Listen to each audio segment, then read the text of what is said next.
He slept on the cold concrete outside First National Bank for 3 nights straight, his weathered military jacket barely keeping the December wind at bay. Security guards kicked his cardboard bed, passers-by stepped over him like he was debris, and the bank manager personally called him a disgrace to the community before threatening to have him arrested. The old man never fought back, never raised his voice, just quietly returned to that same corner every single night.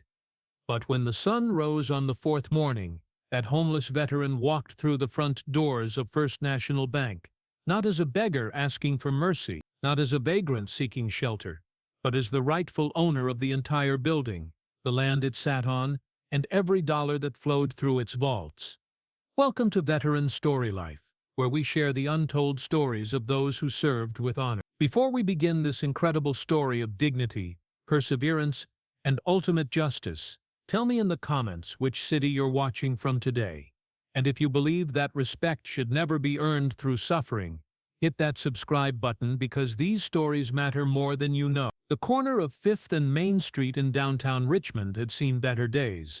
The gleaming glass facade of First National Bank stood like a monument to prosperity, its marble steps polished daily by maintenance crews who took pride in keeping up appearances. That's where James Crawford found himself on a bitter December evening, settling onto a piece of cardboard that would serve as his bed for the night.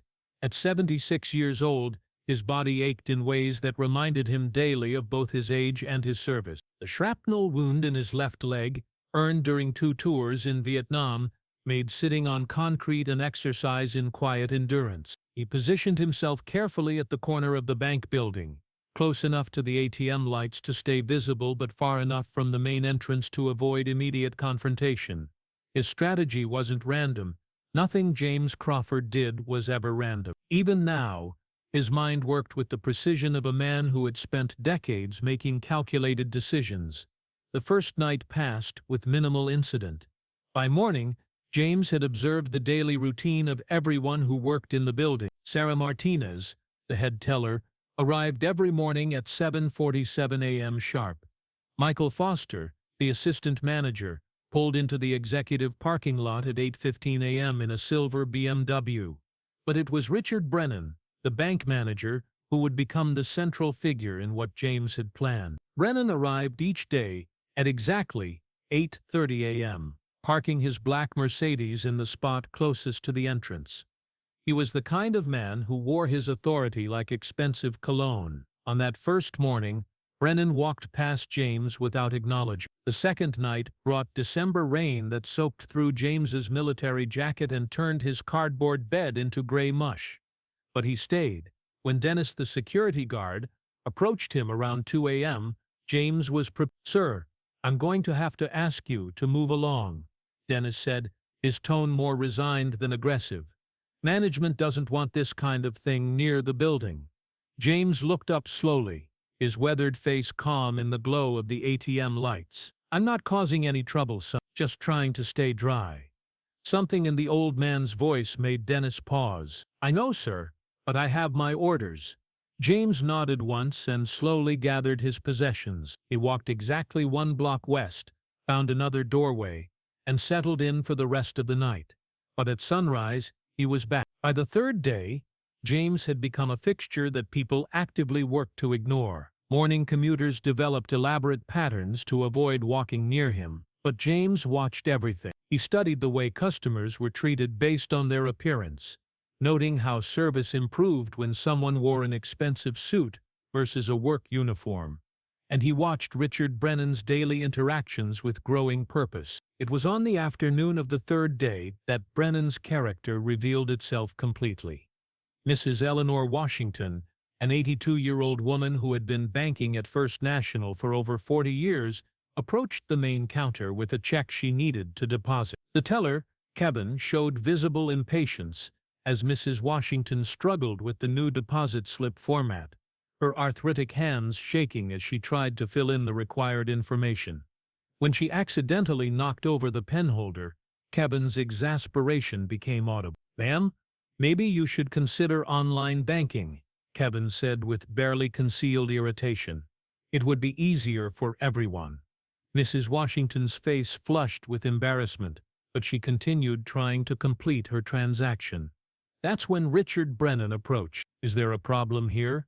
Brennan asked, his voice carrying authority over every syllable. "She's having trouble with the deposit slip," Kevin explained, as if Mrs. Washington wasn't standing right there. "It's holding up the line." James watched Brennan's face, recognizing the expression of a man about to make a decision that would define his character. "Mrs. Washington," Brennan said, glancing at her identification, "perhaps you'd be more comfortable with a bank that moves at a slower pace. We cater to customers who can keep up with modern banking practices." The words hit Mrs. Washington like physical blows. James watched her shoulders slump, her dignity crumbling under the public humiliation. She gathered her purse and walked slowly toward the exit, her 40-year relationship with First National Bank effectively terminated. James made a mental note. Mrs. Eleanor Washington. 40 years of loyalty dismissed in 40 seconds. That evening, as the December cold settled over the city, Brennan emerged from the building. Instead of heading to his Mercedes, he walked directly toward James. "You," Brennan said, his voice cutting through the evening air. "I want you gone. Not just from this corner, but from this entire block." James looked up slowly, meeting Brennan's gaze with steady composure. "I'm not breaking any laws." "You're bad for business," Brennan replied. "This is a respectable establishment. Your presence here sends the wrong message." "And what message would that be?" James asked quietly. "That we tolerate vagrancy, failure. People like you are exactly what's wrong with this city. People like you." The words hung in the cold air, loaded with assumptions and casual cruelty. James stood slowly, still carrying himself with the bearing of a soldier.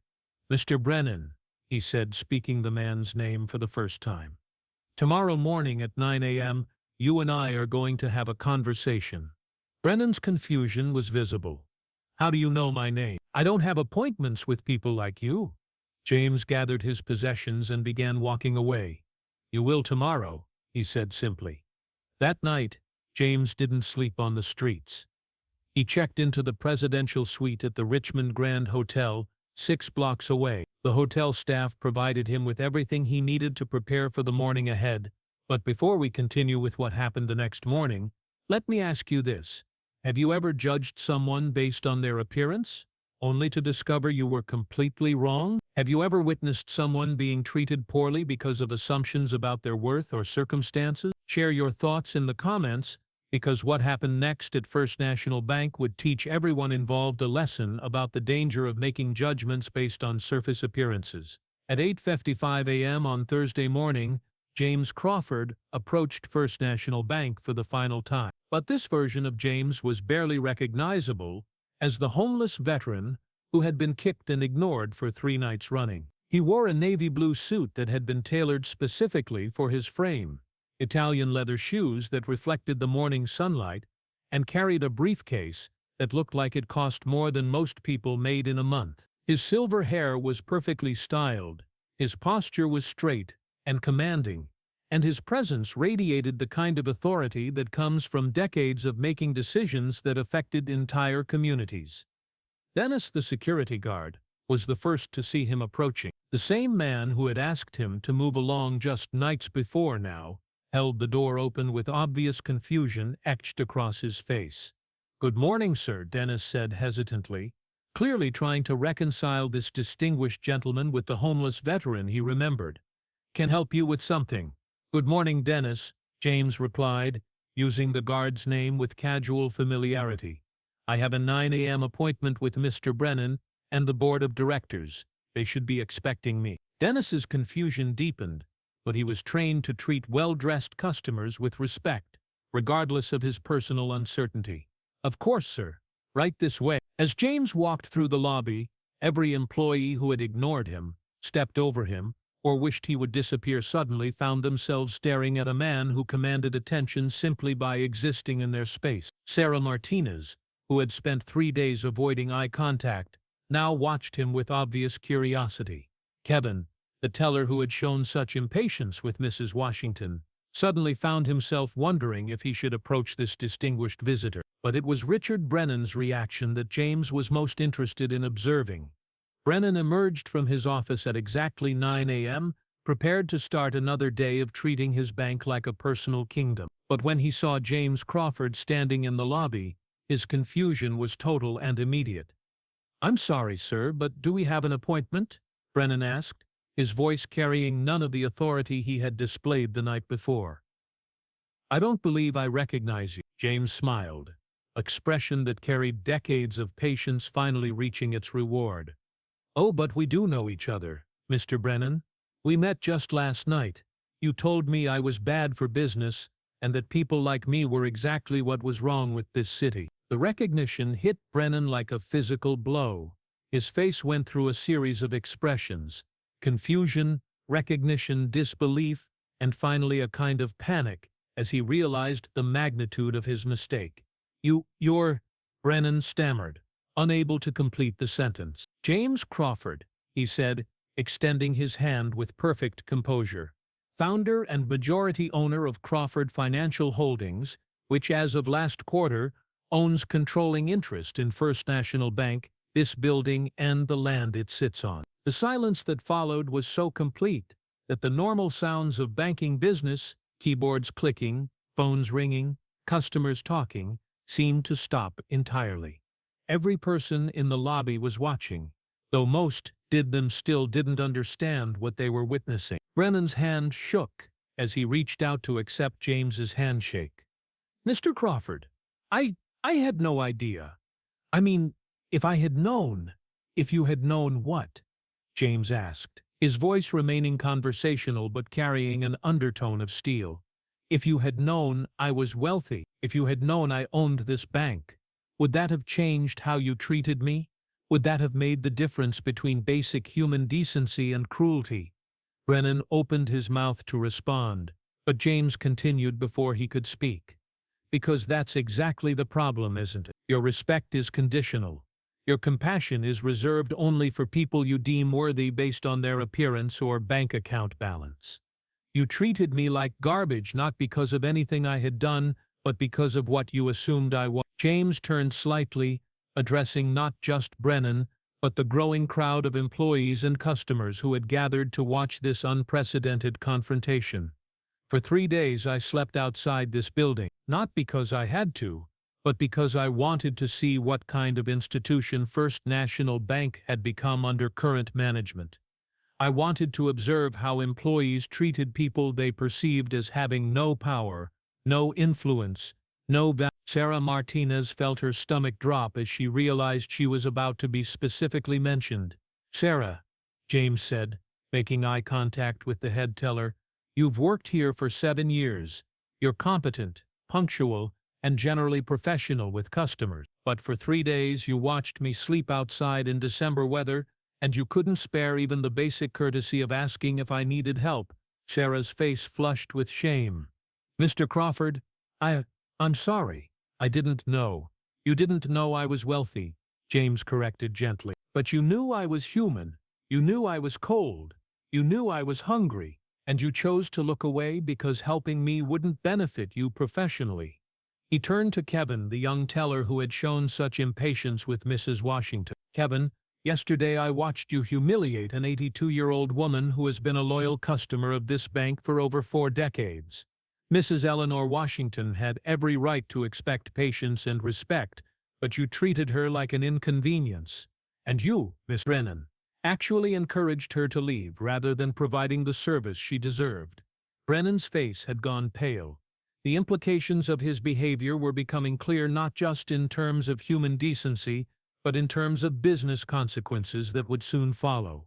"Mrs. Washington will be receiving a personal apology from this bank," James continued, "along with free banking services for life and a donation to the charity of her choice, because that's how you treat people who have shown loyalty and trust, regardless of whether they struggle with new technology or move more slowly than you'd prefer."